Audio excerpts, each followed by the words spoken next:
Hello everyone. Welcome to the lecture of Human Resource Management from Unit 4. The topics which we are going to cover is employee compensation and wage policy. Before we start, let us have a look on a video based on employee compensation.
Now let us understand what is employee compensation.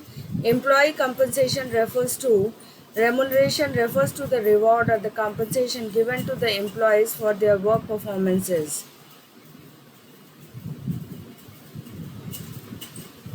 Remuneration provides basic attraction to the employee to perform a job efficiently and effectively.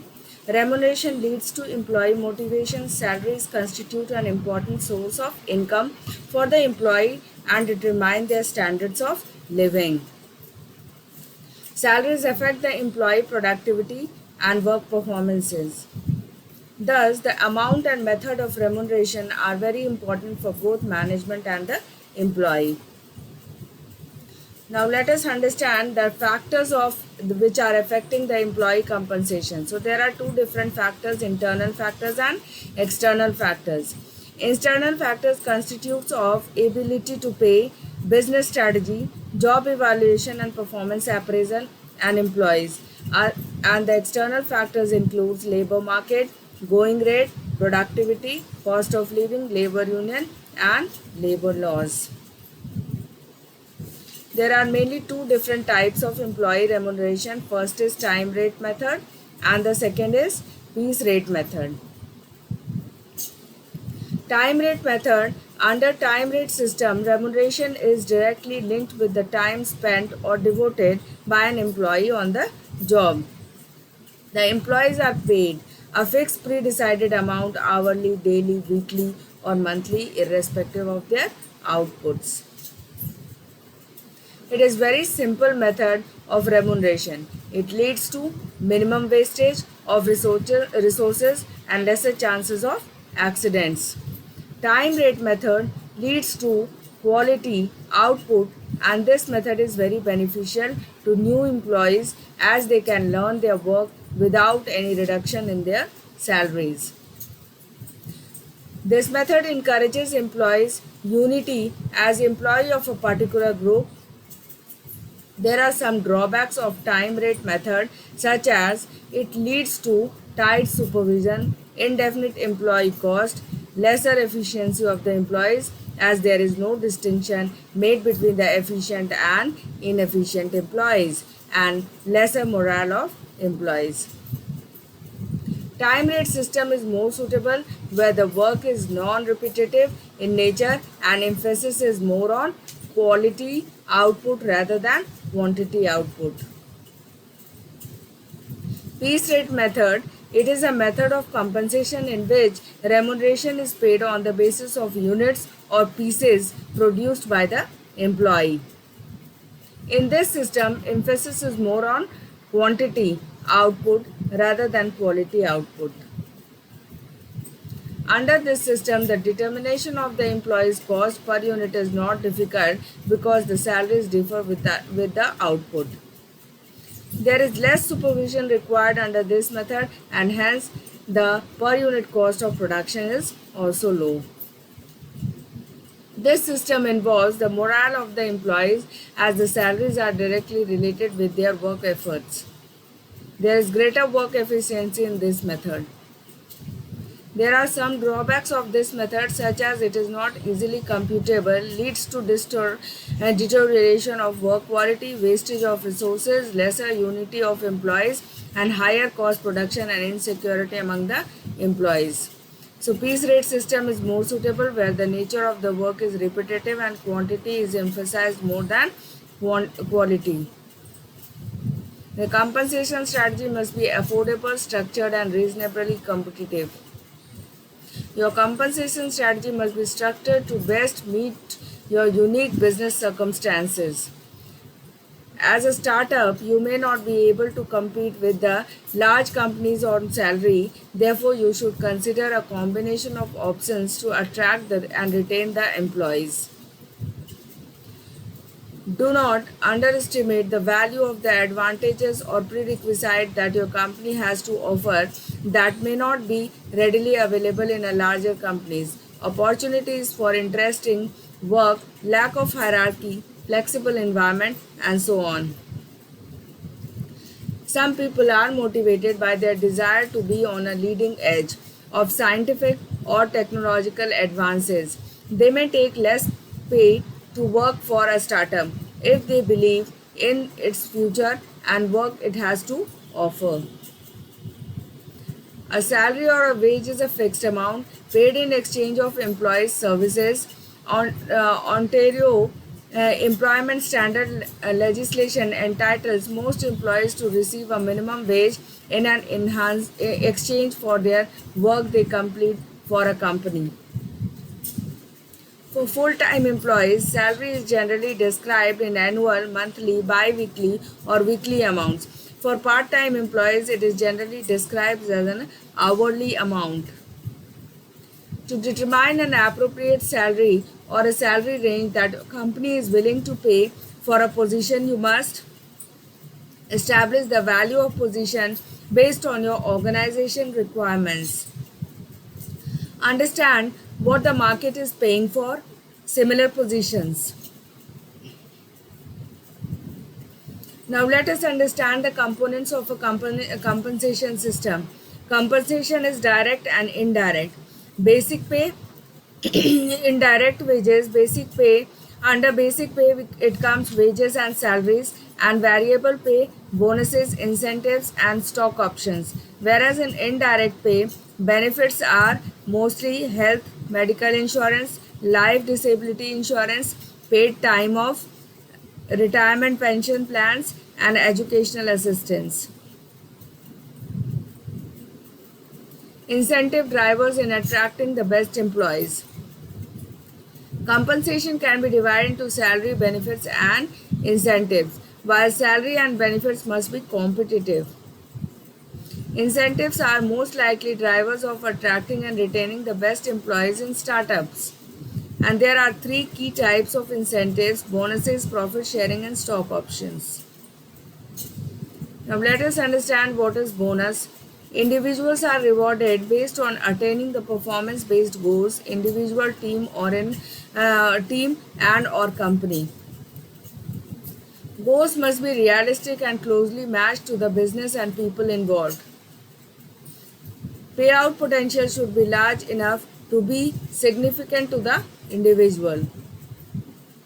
Bonuses can be set up to directly drive and support the company's need, for example, profitability, annual results, successful completion of projects, and significant project milestones. Now, second point is profit sharing. Payment is tied to the company's profit. So, a predetermined percentage of profit is shared among all the employees.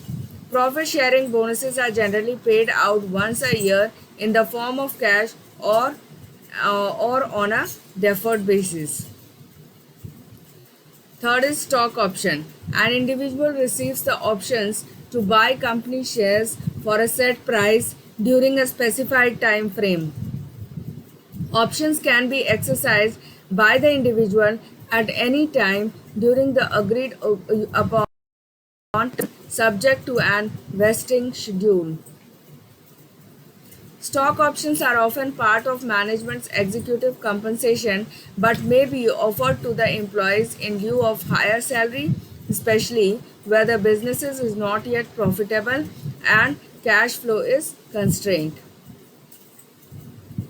If a business does well and the company's stock rises, the holders of the option shares is financial benefits.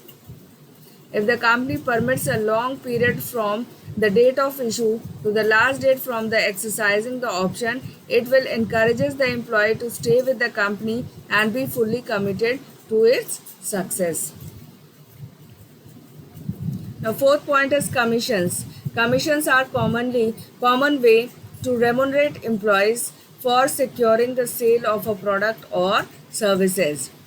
The intent to create a strong incentive for the individual to invest the maximum efforts into their work. Commissions are usually calculated as a percentage of the sale of product or services. For example, 5% of the computer components retail selling prices. Wage policy is an important activity. Both sides of an entrepreneur always remains in fighting positions to determine the wages. It can be said that wages is a focal point and gives birth to all labor problems. Determination of wages is an important act, therefore its determination becomes very difficult. On one hand, the object of the worker is to get highest wages, while employers, on the other hand, try him to the lowest wages. Now let us understand wage determination process. So first of all, we need to understand about the market conditions and then what are the local wages in that particular area, which constitutes to wage survey.